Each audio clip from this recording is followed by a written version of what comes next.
Welcome again. Our next video on semiconductor physics, valence bond model for intrinsic semiconductor.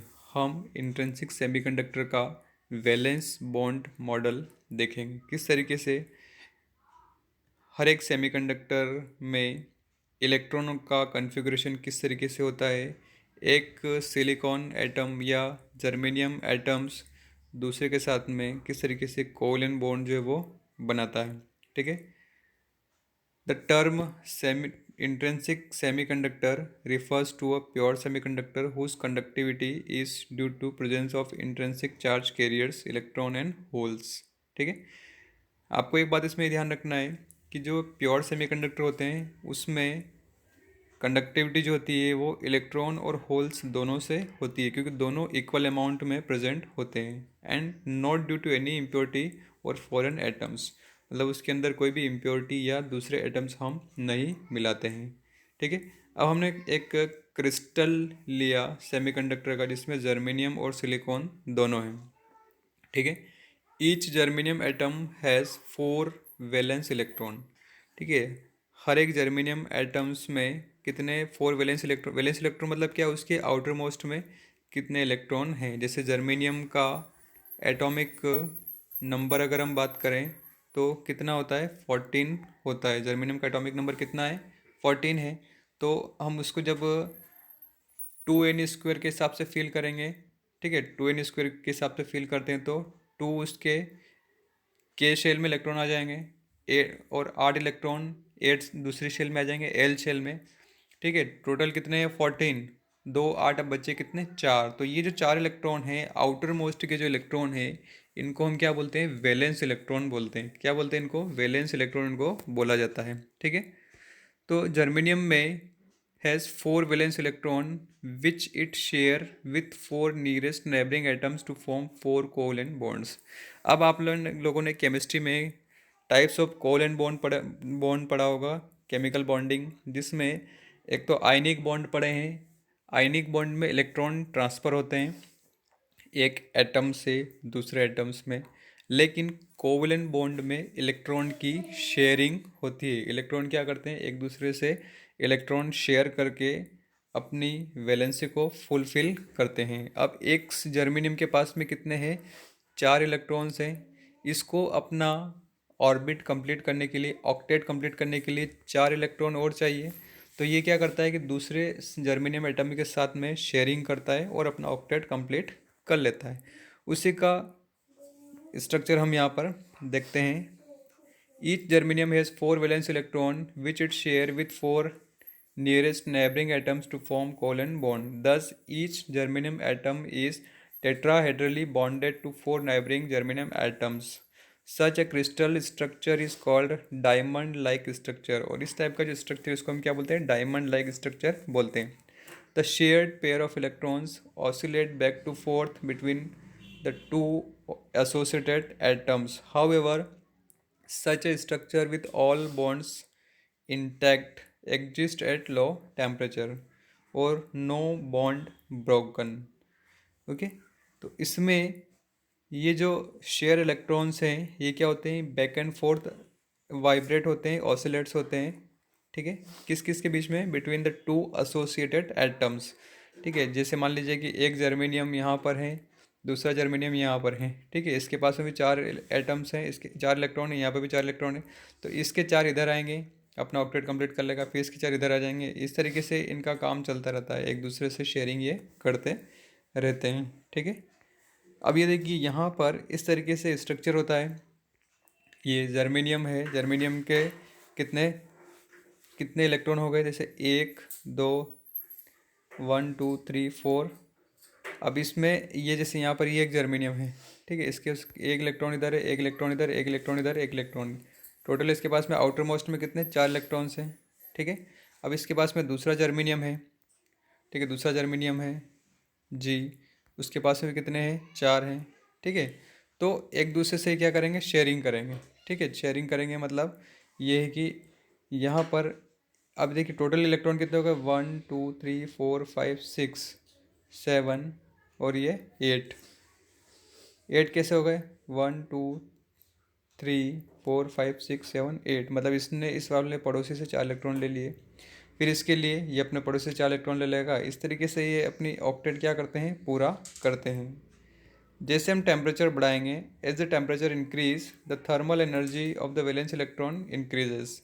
अगर हम temperature बढ़ाते हैं तो जो वैलेंस इलेक्ट्रॉन होते हैं उनकी एनर्जी क्या होती है, इंक्रीज हो जाती है।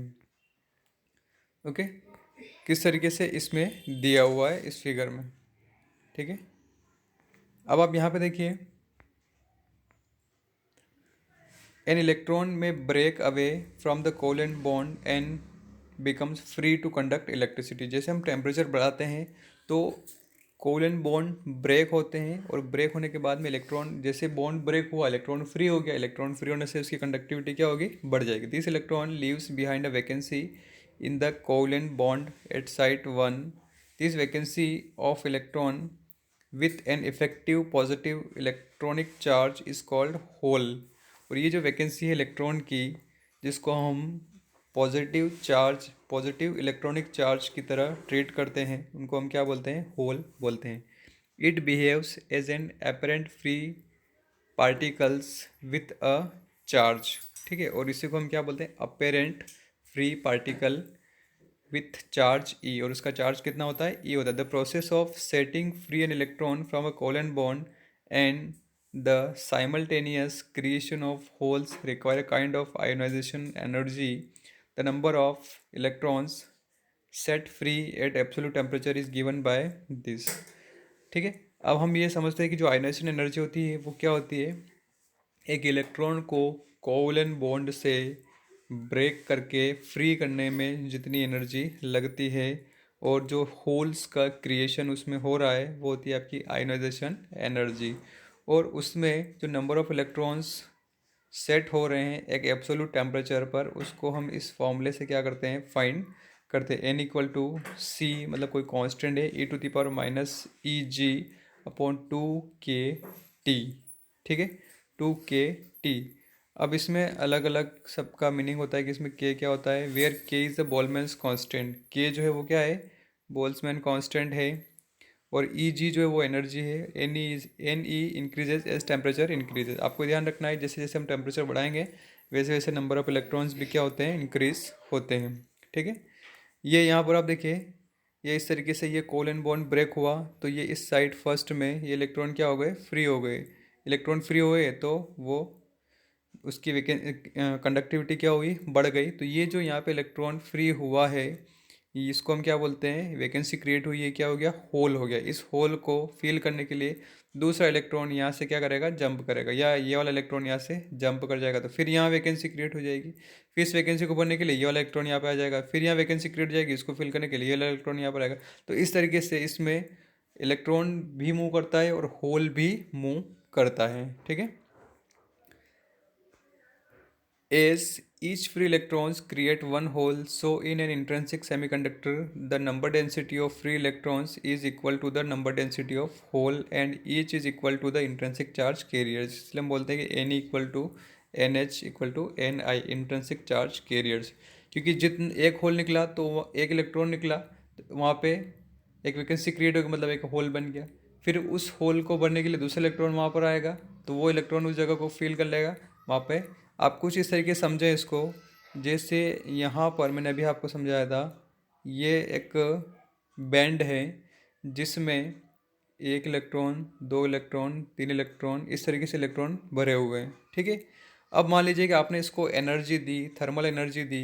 जैसे ही इलेक्ट्रॉन इस सरफेस को लीव करेगा, मतलब दूसरे एटम्स पर आएगा, तो यहाँ पर एक वैकेंसी क्रिएट हो जाएगी। जो वैकेंसी क्रिएट हुई इसको हम क्या बोल रहे हैं, होल। इलेक्ट्रॉन ट्रांसफ़र हुआ, इलेक्ट्रॉन का मोशन हुआ, ठीक है। तो इलेक्ट्रॉन का मोशन हुआ और होल्स यहाँ पे क्या हो गया, क्रिएट हो गया। अब ये जो होल क्रिएट हुआ है, वैकेंसी बनी, इसको फिल करने के लिए ये इलेक्ट्रॉन आएगा, ठीक है। तो इलेक्ट्रॉन ऐसे आया, ये होल ऐसे बना।